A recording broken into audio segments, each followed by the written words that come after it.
लोग new year मना रहे और नेताओं के यहाँ कुछ मुद्दे अलग अटके पड़े हैं। जी हाँ, न्यू ईयर पर नेताओं के लिए न्यू डांस सेलिब्रेशन होगा। पॉलिटिशियन के लिए जो 150 अड़ गया है उनकी डील एजेंट बोला, नेता पतले फिगर की डिमांड करते हैं। खबर क्या है? बिहार के नेता न्यू ईयर पर न्यू डांस पार्टी मनाते हैं।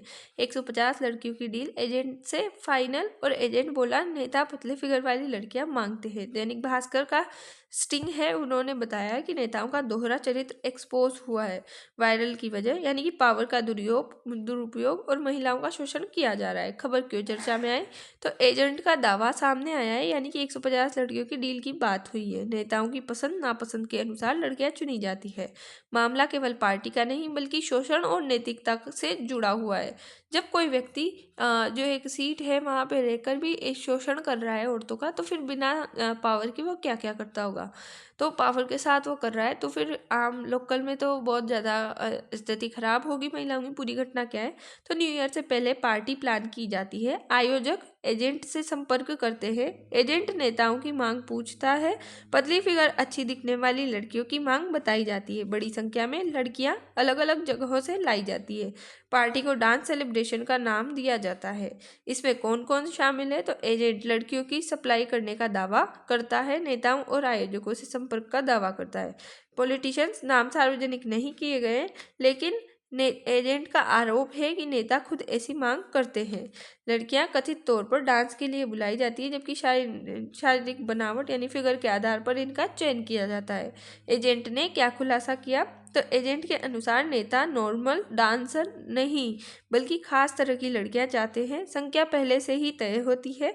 पैसा मोटा होता है। सब कुछ गोपनीय तरीके से होता है और ये खुलासा सिस्टम पर सवाल खड़ा करता है। लड़कियों की स्थिति यानी कि कई लड़कियां आर्थिक मजबूरी में ऐसे कदम उठा लेती है। करियर के नाम पर गलत वादों में फंसकर आती है। कई बार उन्हें यह नहीं पता होता कि पार्टी किसके लिए है, माहौल कैसा होगा, तो वो इन ट्रैप में फंस जाती है। क्या ये सिर्फ पार्टी है? नहीं, ये मामला जुड़ा है महिलाओं के शोषण से, सत्ता के दुरुपयोग से, पैसे के दम पर सब कुछ खरीदने की सोच से।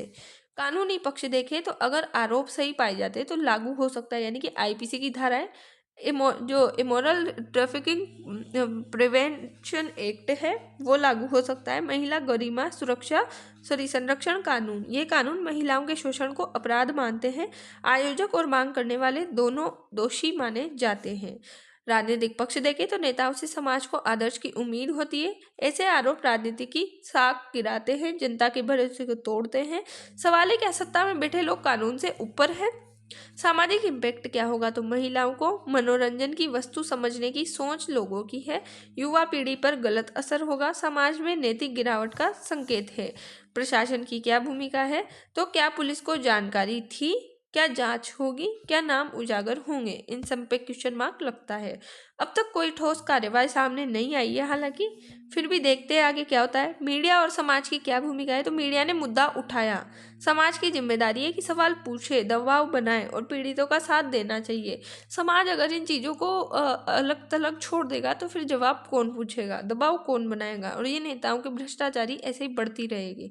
समाज के लिए संदेश है कि महिलाओं की गरिमा सबसे ऊपर है, सत्ता में बैठे लोगों से भी ऊपर है। जिम्मेदारी और नैतिकता की उम्मीद, ऐसे मामलों पर चुप्पी नहीं, सवाल जरूरी है। निष्कर्ष यही है कि ये खबर केवल एक पार्टी की नहीं, सत्ता और पैसे और महिलाओं के गठजोड़ की ओर इशारा करती है। निष्पक्ष जांच और सख्त कार्रवाई जरूरी है। समाज में जागरूक और जवाबदेही की आवश्यकता है। आज कोई और की बेटी बहन होगी तो उसके लिए अगर अपन नहीं बोले तो कल को अपनी बेटी होगी, तो इसके लिए हमें जागरूक होना पड़ेगा। हाल ही में एप्स्टीन फाइल बहुत चल रही है, तो एप्स्टीन फाइल में भी क्या है, ऐसा सब कुछ है। तो इनके लिए हमें अवेयर होकर हमारी महिलाओं की सुरक्षा करनी होगी। महिलाओं की सुरक्षा के नाम पे महिलाओं का शोषण किया जा रहा है, ना कि उनकी सुरक्षा हो रही है। महिला को संरक्षण देना पड़ेगा और हमें कदम उठाने पड़ेंगे, आवाज़ उठानी पड़ेगी। जय हिंद, जय भारत।